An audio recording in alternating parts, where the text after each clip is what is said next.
हाय बच्चों। Schrodinger equation सबसे ज़्यादा जो टफ टॉपिक्स हैं केमिस्ट्री के अंदर उनमें से एक है।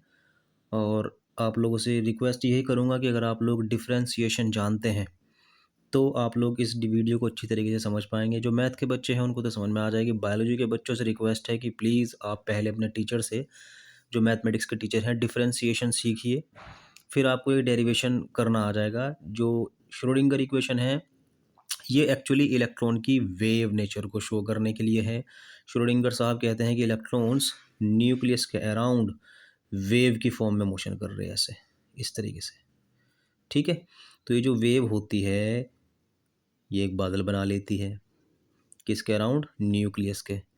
और ये वेव क्योंकि इलेक्ट्रॉन की है, कहीं कहीं बहुत ज़्यादा डार्क भी हो जाएगी। ठीक, जहाँ ये डार्क हो जाएगी इसको बोला जाता है ऑर्बिटल। और आपने पढ़ा भी होगा ऑर्बिटल क्या होता है। जहाँ इलेक्ट्रॉन मिलने की संभावना, जहाँ इलेक्ट्रॉन मिलने की प्रोबेबिलिटी सबसे ज़्यादा हो, उसको क्या कहा जाता है? ऑर्बिटल। इसको हम साई से शो करते हैं। ठीक, तो अगर श्रोडिंगर इक्वेशन की बात करूँ तो ये इक्वेशन हमें सॉल्व करके देती है कि यहाँ इलेक्ट्रॉन मिल सकता है कि नहीं। याद रखना, श्रोडिंगर जो थे साइंटिस्ट, वो इलेक्ट्रॉन की वेव नेचर को दिमाग में रखते थे कि इलेक्ट्रॉन वेव की नेचर में मोशन कर रहा है, ना कि ऐसे जैसे हम पढ़ा देते हैं ऐसे। ये गलत है। तो ठीक है, तो इलेक्ट्रॉन 3 एक्सिस में मोशन कर रहा है, एक्स वाई जेड। आपको श्रोडिंगर इक्वेशन ये दिखाई दी होगी, ठीक है ना। ये आई कहाँ से, इसको हम इस वीडियो के अंदर समझेंगे। और इसको बिल्कुल टफ से नॉर्मल फॉर्म में, सिंपल फॉर्म में लाया जाए तो ये कुछ इस तरह की बन जाती है। H psi is equal to E psi. E क्या है, वो साई क्या है, मैंने आपको बता दिया था। साई, ये जो साई है ये है ऑर्बिटल, जहाँ इलेक्ट्रॉन मिलने की संभावना, इलेक्ट्रॉन मिलने की प्रोबेबिलिटी सबसे ज़्यादा होती है। इसको सॉल्व करने के लिए एक ऑपरेटर का यूज़ किया जाता है जिसको बोला जाता है हैमिल्टोनियन ऑपरेटर। ठीक, ऑपरेटर मैथमेटिक्स में किसको बोलते हैं? फिर से वही बात आ रही है कि डिफरेंशिएशन आप लोगों ने सीख ली हो तो समझ में आ जाएगा। जैसे हम x2 का डिफरेंशिएशन करेंगे तो x2 का डिफरेंशिएशन करने के लिए इसको बराबर मिलाकर खड़ा कर दिया जाता है कि इसको सॉल्व कर। तो आप लोगों को पता होना चाहिए, जो बच्चे मैथ के हैं वो तो समझ लेंगे कि जो पावर होती है वो इधर आ जाती है, तो 2x, और जहाँ पर पावर होती है वो क्या हो जाती है? 1। इसी तरीके से अगर x3 का मुझे डिफरेंशिएशन करना है तो उसके बराबर में d/dx लेकर आऊँगा और कहूँगा कि जा इसको सॉल्व कर। तो फिर से वही बात, जो पावर होती है वो लेफ्ट साइड आ जाती है और जो जितनी भी पावर होती है वो एक कम हो जाती है। इसका डिफरेंशिएशन ये होता है। ये ऑपरेटर हैं डिफरेंशिएशन मैथमेटिक्स में। ठीक, इसी तरीके से ये एक ऑपरेटर है, ये वाला। ये किसको सॉल्व करता है? ये ऑर्बिटल को सॉल्व करता है कि है या नहीं। ठीक, और ये है उस ऑर्बिटल के अंदर एनर्जी, जाहिर सी बात है वो इलेक्ट्रॉनिक एनर्जी ही होगी। तो इसीलिए यह है श्रोडिंगर इक्वेशन। इसको नॉर्मलाइज जब किया जाएगा, नॉर्मल फॉर्म में लाया जाएगा, तो बिल्कुल सिंपलेस्ट वे ये है। लेकिन ये कहाँ से आई, ये कहाँ से आई, इसको मुझे सिखाना है और इसीलिए आपका स्टार्ट होगा अब डेरिवेशन। बोलो बात समझ में आई नहीं? ठीक है, ये जो एच है इसका भी आपको पता होना चाहिए क्या होता है। आप लोगों से रिक्वेस्ट है कि आप लोग इसको याद रखना। एच इज इक्वल टू होता है H square minus H square upon 8 pi square del square plus V. ये हैमिल्टोनियन ऑपरेटर को अगर पूछा जाए तो हैमिल्टोनियन ऑपरेटर इन दोनों चीज़ों का सम है, यानी हैमिल्टोनियन ऑपरेटर की वैल्यू ये चीज़ होती है। क्लियर हो गया? आप लोगों को वीडियो के लास्ट में यहाँ ले जाकर मैं ज़रूर इसको रिपीट करूँगा, इसलिए वीडियो की स्टार्टिंग में याद रखना है कि ये एच की वैल्यू ये होती है। ठीक है, अब हम फिर से वहीं पर आ गए हैं। तो इसको कैसे निकाला गया, इसको निकाला कैसे गया है, इसको शुरू करते हैं। देखिए डेरिवेशन देखिए। इसको समझने से पहले एक मेरे पास एक प्रैक्टिकल आपको समझाना है। एक दीवार है, उससे मैंने कोई रस्सी बांधी हुई है, कोई डोर है मेरे पास, और यहाँ मैं खड़ा हुआ हूँ, पतला सा आदमी। ठीक है, और इसको मैं झटक रहा हूँ ऐसे, तो ये ऐसे वेव बनाएगी ना। और अगर मैं इसको ऐसे करूँ, मतलब ऐसे, तो ये रस्सी इस आदमी के अकॉर्डिंग ऐसे हो रही होगी, और मैं यानी इस कैमरे के अकॉर्डिंग ये रस्सी मुझे ऐसे दिख रही है। इस आदमी के हिसाब से ये रस्सी ऐसी है, ऐसे ऐसे घूम रही, लेकिन मेरे हिसाब से तो 2D ही होगी ना। आ रहा है क्या समझ में? जब आप इसको ऐसे मत झटकना, ऐसे गोल गोल घुमाना है, ऐसे ऐसे, तो ये रस्सी ऑटोमेटिकली अजीब सी शेप बनाएगी ऐसे करते हुए, कुछ आदमी के हिसाब से ऐसी नजर आएगी। इसी फॉर्म में इलेक्ट्रॉन घूम रहा है, वाइब्रेशन कर रहा है। आया क्या समझ में आपको? तो इस फॉर्म से जो श्रोडिंगर है वो यहाँ तक पहुँच गए थे। देखो कैसे। जो ये फॉर्म है इसके लिए एक मैथमेटिक्स का फॉर्मूला है, या फिजिक्स के अंदर भी इसको मतलब डेराइव किया गया है। इतना टाइम तो मेरे पास है नहीं कि मैं इसको डेरिवेशन को दिखाऊं, तो मैं आपको बता दूं कि अगर कोई चीज़ वाइब्रेशन कर रही है, जैसे इलेक्ट्रॉन न्यूक्लियस के अराउंड वाइब्रेशन कर रहे हैं, उसी तरीके से ये भी एक रस्सी वाइब्रेशन की मोड में है। तो इस रस्सी के लिए जो फॉर्मूला है वो इसने साइंटिस्ट ने, श्रोडिंगर ने, इलेक्ट्रॉन के लिए यूज़ कर दिया।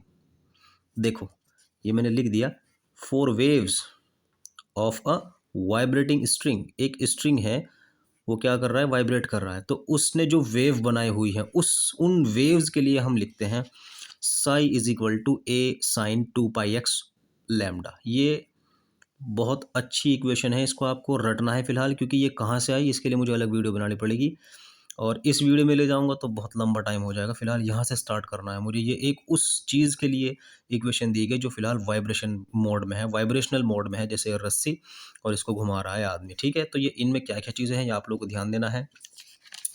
जैसे ये साई है, इसको बोला जाता है amplitude of the wave. Amplitude का मतलब है जो अलग अलग, क्योंकि जो ये है ना, ये यार थोड़ी देर बाद ऐसी भी तो हो जाएगी ये, थोड़ी देर बाद ऐसी भी तो हो जाएगी ये, मतलब अलग अलग तरीके से झटक रहा है इसको। तो यार ये अलग अलग टाइम पे अलग अलग इमेज नहीं दिखाने की, अलग अलग पिक्चर नहीं बनाने की, तो जिस टाइम पे जो भी इमेज बन रही है वो हम सही है।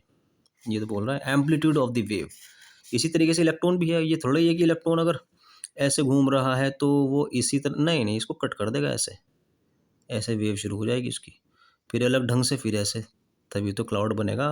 अगर मैं आपको ये कह दूं कि बस ये तो इलेक्ट्रॉन तो ऐसे घूम रहा है, ये ऐसे, ये तो फिर शेप ऐसी हो गई, क्लाउड कभी नहीं बनने का। समझ रहे हैं आप लोग? इसी तरीके से रस्सी भी अलग अलग ढंग से वो अलग अलग ढंग से मोड, अपनी अपनी इमेज देगी, पिक्चर देगी।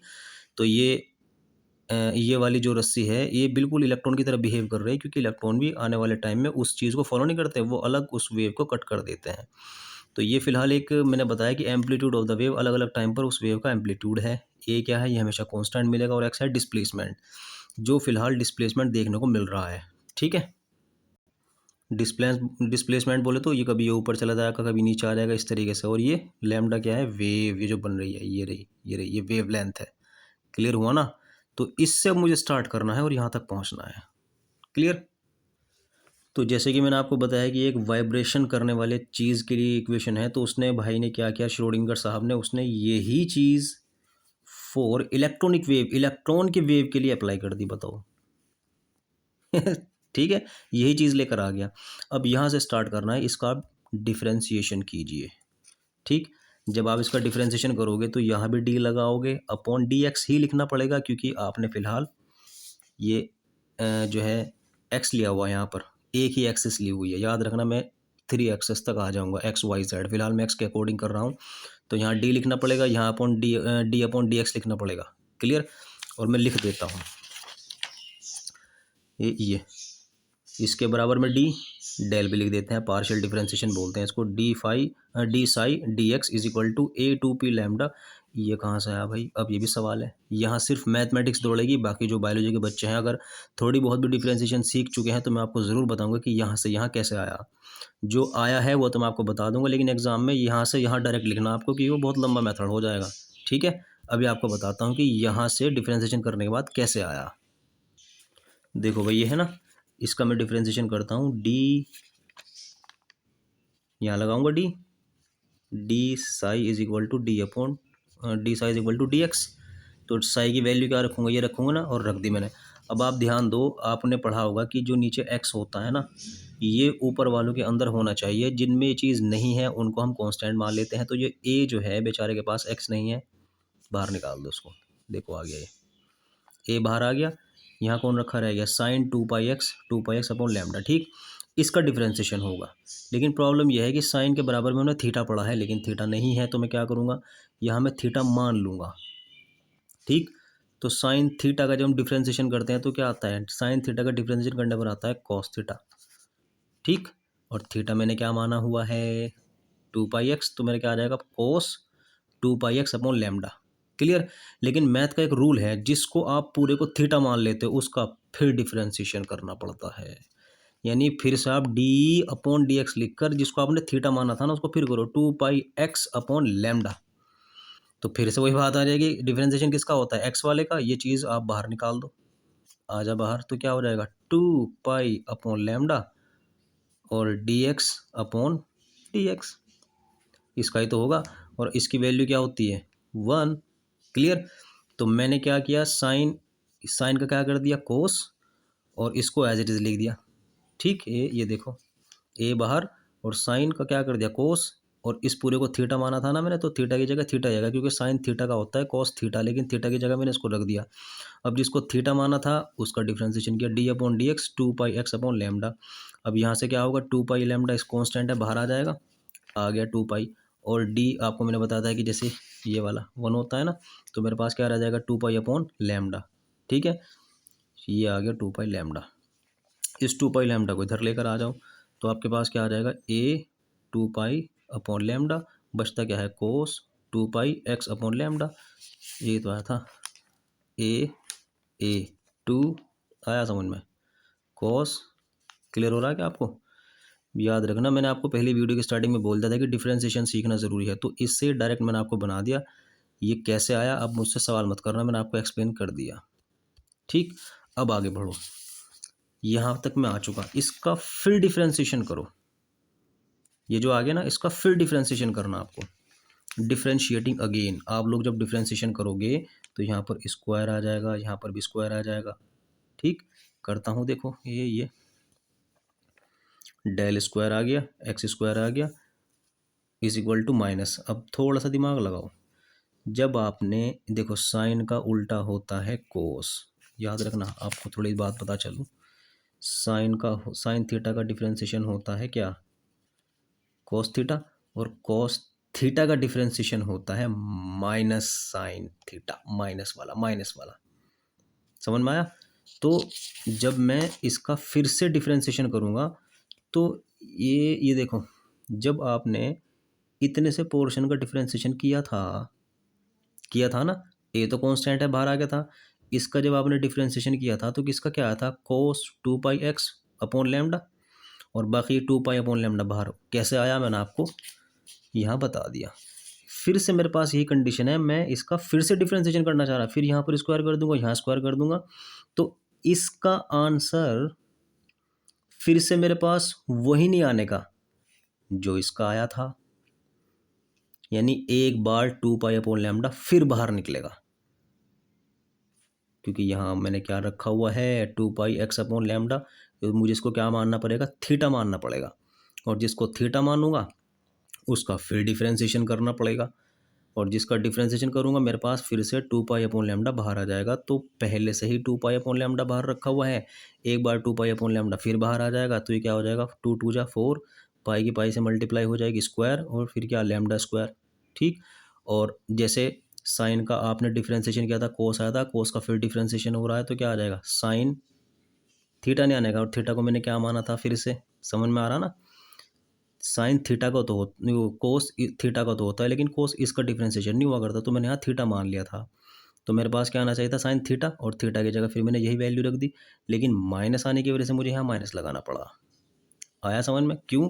क्योंकि मैंने आपको बता दिया कि साइन थीटा का कोस थीटा होता है और कोस थीटा का माइनस साइन थीटा होता है। क्लियर हुई बात या नहीं? ठीक, अब आप लोग क्या करेंगे, यानी जैसे मैंने यहाँ से यहाँ रास्ता बनाया ना, यहाँ से यहाँ भी सेम रास्ता बनाया, तो जो 2 पाई x था, 2 पाई अपॉन लैम्डा था ना, वो डबल हो गया 4 pi square upon lambda square. Clear? ये चीज़ बेचारी कॉन्स्टेंट थी ही पहले से ही, और कोस का मैंने साइन कर दिया। ठीक, यहाँ से जो रास्ता था वही रास्ता यहाँ अपनाया, बस 2 बार डिफ्रेंशिएशन किया। अब आप लोग क्या करोगे, इसको आगे सॉल्व करो। देखो ये जो चीज़ है ना मेरे पास, ये जो चीज़ है ये यहाँ नहीं रखी, ये वाली,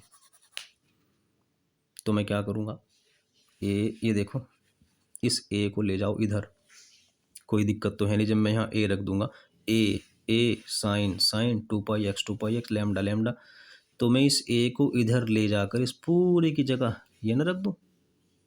क्यों? क्योंकि साई इज इक्वल टू, ये तो बताया था मैंने आपको स्टार्टिंग में, रख सकता हूँ ना, रख दिया भाई, रख दिया। तो -4 pi square upon lambda square आपके पास आ चुका, साई इक्वेशन फर्स्ट बनाकर छोड़ दो भी। यहाँ तक समझ में आई बात या नहीं? ठीक है, अब आप लोग क्या करोगे, आगे बढ़ो। फ्रॉम डी ब्रोगली इक्वेशन, आप लोगों को मालूम होना चाहिए डी ब्रोगली क्या बोलता है। ये कहता है कि दुनिया की हर चीज़ में वेव नेचर और पार्टिकल नेचर दोनों हैं, और इसने एक इक्वेशन दी थी जिसको बोलता है lambda is equal to h upon M V. याद रखो, आप पहाड़ पे जाओगे, कोई पत्थर फेंक दोगे सीधा आ जाएगा, और पहाड़ पे जाओगे अगर कोई पेपर फेंक दोगे या कोई हल्का सा राइस पेपर होगा, बहुत हल्की सी पॉलीथीन, ऐसे करती हुई आएगी वो नीचे। पत्थर फेंका सीधा आया, और जो छोटी छोटी हल्की चीज़ थी वो वेव की फॉर्म में आई। ठीक, तो आप लोग ध्यान रखिए, पत्थर के अंदर पार्टिकल नेचर क्यों आया, सीधा क्यों आया, कि उसका मास ज़्यादा था। और पॉलीथीन ऐसे क्यों करते हुए आ रही हो पहाड़ से, क्योंकि उसका मास कम है, यानी मास कम होगा तो वेव नेचर बढ़ जाएगी, और अगर मास ज़्यादा हो तो वेव नेचर कम हो जाएगी, यानी वो पार्टिकल की तरह बिहेव करेगा। समझ में आ रहा ना आपको बात। तो ये आपके पास क्या निकल कर, ये निकल कर नहीं है, पहले से ऑलरेडी वेल अंडरस्टूड पॉइंट है। ये डी ब्रोगली साइंटिस्ट कह चुका, lambda is equal to H upon M V. ठीक, मास बढ़ा वेव नेचर कम, मास घटा वेव नेचर बढ़ गया। तो एक एक काम करो, इसको आप लोग ऐसे ना कर दो, ये put the value of lambda in equation first, इस लैम्डा की वैल्यू को यहाँ रख दो इसके अंदर। तो लैम्डा इज इक्वल टू ये था, तो लैम्डा की जगह जो ये रखोगे तो इन सब का स्क्वायर नहीं हो जाएगा। देखो हो नहीं गया, ये हो गया। ठीक है, रखा हमने 4 पाई स्क्वायर फाई, जो नीचे लैम्डा स्क्वायर था उसका क्या कर दिया एच अपॉन एम वी। समझ गए। अब ये स्क्वायर इस पर भी, इस पर भी, इस पर भी, और एम स्क्वायर वी स्क्वायर ऊपर चला जाएगा, आ तो गया एम स्क्वायर वी स्क्वायर, और नीचे क्या रहेगा एच स्क्वायर। समझ में आई बात नहीं आपको। ठीक, यहाँ तक बहुत अच्छा, अब तक आपका समझ में आ रहा होगा। अब चुपचाप इसको इधर लेकर आ जाओ, क्योंकि ये जो माइनस था इसमें मैंने मतलब -4 पाई स्क्वायर साई था ना, H upon M V square था, तो इसकी जगह जो मैंने स्क्वायर स्क्वायर लगाया एम स्क्वायर वी स्क्वायर ऊपर चला गया। अब इसको इधर लेकर आ जाओ, ये नहीं हो जाने का, ये और ये क्या आ जाएगी चीज़ प्लस में आ जाएगी बस, और क्या। ये क्या आपकी बन गई इक्वेशन थर्ड। अगर कॉपी पेन लेकर बैठे हो और हाथ के हाथ लिखते जा रहे हो, भाई साहब आपको याद हो रहा होगा, दोबारा वीडियो को देखने की भी ज़रूरत नहीं पड़ने की आपको। ये चीज़ इक्वेशन थर्ड बन गई, इसको रख दो फिलहाल साइड में। ठीक, आगे बढ़ो। अभी आपको ये पता होना चाहिए, क्या पता होना चाहिए, वी नो दैट, किसी भी चीज़ की, सॉरी, जो इलेक्ट्रॉन है, इलेक्ट्रॉन घूम रहा है ऐसे, है ना, वेव की फॉर्म में से ही घूम रहा ना। तो ये बात आपको पता होनी चाहिए, और नहीं पता तो याद हो, अब हो जाएगी। हर एक चीज़ की अपनी खुद की एनर्जी होती है, जिसको बोलते हैं पोटेंशियल एनर्जी। जैसे कहते हैं ना भाई तेरे अंदर पोटेंशियल है, मतलब ये पोटेंशियल एनर्जी इलेक्ट्रॉन की होती है। और इलेक्ट्रॉन घूम रहा है तो घूमने वाली चीज़ के या मोशन करने वाली चीज़ के साथ एक एनर्जी ज़रूर साथ लगती है, वो है काइनेटिक एनर्जी। तो इसका मतलब ये है कि टोटल एनर्जी इलेक्ट्रॉन की क्या होती है, एक तो पोटेंशियल एनर्जी और plus kinetic energy. Potential energy को वी से शो करते हैं, टोटल एनर्जी को ई से, और काइनेटिक एनर्जी आप बच्चे बच्चों को मालूम है, half M V square. V को उधर लेकर आ जाओ, लेकर आ गया 1/2, टू की मल्टीप्लाई इधर कर दीजिए, यहाँ 2 आ जाएगा, और एम नीचे ले आओ, ये आ जाएगा। ठीक, इसको आप लोग समझ गए या नहीं। 2 इधर चला गया और एम नीचे आ गया। इस वी स्क्वायर की वैल्यू को आप लोगों को रखना होगा यहाँ, रख दूँ। जब मैं यहाँ पर ये वैल्यू रख दूंगा तब मेरे पास क्या आएगा, put the value of V square in equation third. और ये जो फोर्थ इक्वेशन के अंदर वी स्क्वायर की वैल्यू है, इसको आपको कहाँ रखना है, थर्ड में। तब आपके पास क्या आएगा, देखो ये चीज़ 4 पाई स्क्वायर एम स्क्वायर, बस इस वी स्क्वायर की जगह मैंने क्या लिख दिया, 2e-v/m, 2e-v/m रख दिया ना, क्योंकि मुझे आपको बोला था कि इक्वेशन थर्ड के अंदर, सॉरी, इस वी स्क्वायर की वैल्यू इक्वेशन थर्ड में रखनी है, वो मैंने रख दी। ये आ गया आपके पास, ये साइज एज इट इज चलता हुआ आ रहा है। अब आपको इसके अंदर हर चीज़ को थोड़ा सा बताना पड़ेगा कि ये जो चीज़ आपके पास निकल कर आई, इसमें कौन सी चीज़ क्या है। ठीक है, देखो ये जो साई है, ये तो है आपका Schrodinger wave equation function, sorry Schrodinger wave function. X क्या है, पोजीशन, जिस जिस जगह वो मिल रही। ठीक, और ये इसका मास हो गया, ये इसका प्लैंक कांस्टेंट है, सब चीज़ें कांस्टेंट है, टेंशन ना लो, क्योंकि इलेक्ट्रॉन का मास भी कांस्टेंट रहता है और ये भी कांस्टेंट है, इसलिए मैं इसके बारे में कुछ ज़्यादा बताने का नहीं।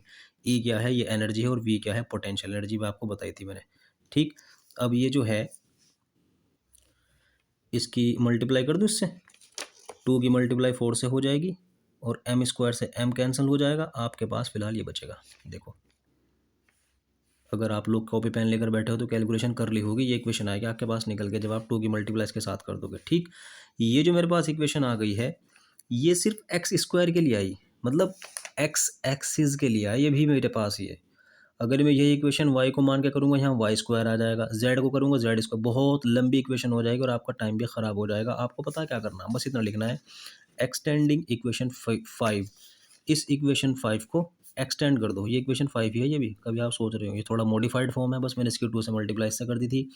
तो इक्वेशन 5 का जो आप मॉडिफाई कर दोगे तो एक्सटेंड कर दोगे, बढ़ा दोगे। बढ़ाने का मतलब एक्स के साथ साथ वाई और जेड पे भी दिमाग लगाओगे, तो आप लोग पता क्या करोगे, आप लोगों को ये मिलेगी X square Y square Z square, और ये आपका चीज़ कांस्टेंट चलती रहेगी। क्यों? क्योंकि एक्सिस तो बदल रही है यार, एक्स वाई जेड।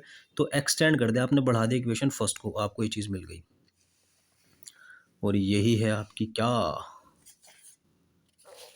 देखो ये आ रही क्या, यही है ना, ये है श्रोडिंगर वेव इक्वेशन, निकल कर आ गई है। अब इसको नॉर्मल वे में ले जाना है, टेंशन मत लो, ठीक। इन सब में कुछ चीज़ कॉमन आ रही है क्या, वो है साई। अंदर क्या रह जाएगा, ये प्लस, समझ गए होंगे, सॉरी, डी, ये डेल है, ये square plus del square Y, अरे यार ये तो लिखना ही नहीं है, डेल जेड स्क्वायर, ठीक है।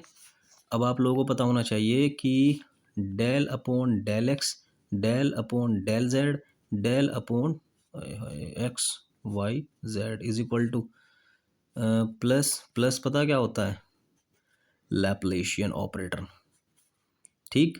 तो अगर मैं square square square square square square कर दूँ तो क्या बन जाएगा, स्क्वायर नहीं बन जाने का, ठीक। तो मैं क्या कर रहा हूँ, मैं इन सब में से साई कॉमन ले रहा हूँ। जब साई कॉमन ले लूँगा तो मेरे पास ये नहीं बचेगा, और इसकी जगह मैं ये नहीं रख दूंगा, रख दूंगा ना, रख दूंगा ना, ये रख दिया, देखो सबसे साई कॉमन लेकर डेल स्क्वायर कर दिया, ठीक। और ये एज इट इज चलता हुआ रहा, 8 पाई स्क्वायर है, जो भी मतलब जो भी निकलता हुआ रहा था, ये मैंने आपको साइड में बता भी दिया कि भाई इसका इसका इसका इसका सब का सम करके डेल स्क्वायर आएगा। तो मैंने इसके अंदर से साई कॉमन ले लिया, और बाकी जो बचा उसकी जगह मैंने क्या लिख दिया, लैप्लेशियन ऑपरेटर। इसको भी आप लोग याद रखना है, लैप्लेशियन ऑपरेटर है, ठीक। अब इसको और आगे सॉल्व करो, आगे सॉल्व करो। देखो दिखते रहना मैं क्या कर रहा हूँ, ठीक है। आप लोगों ने इतना टाइम लगाया, बहुत अच्छी बात है। देखो इसको मैं उधर ले गया, माइनस आ गया, फिर इसको मैंने क्या किया, इस एच स्क्वायर को उधर ले गया, ये आ गया, 8 पाई स्क्वायर हमको नीचे लेकर आ गया, माइनस एज इट इज चलता हुआ आ रहा है। अब मैं क्या कर रहा हूँ, मैं इसके अंदर से माइनस इधर से इधर किसका लेकर आ गया, चल रहा ना समझ में, माइनस इधर से इधर लेकर आ गया, ओके। ये देखो, इस साई की मल्टीप्लाई अंदर की, तो ये क्या हो गया था, ई साई, ठीक।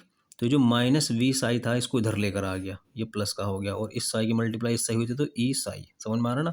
ये जो माइनस था इसकी मल्टीप्लाई इससे हुई तो ई साई माइनस वी साई को इधर लेकर आ गया, ई साई इधर रखा रहा। अब आप लोगों को मैंने वीडियो की स्टार्टिंग में कुछ बताया था, देखो ये भी साई, ये भी साई, साई कॉमन ले लूँ, आ गया, ठीक।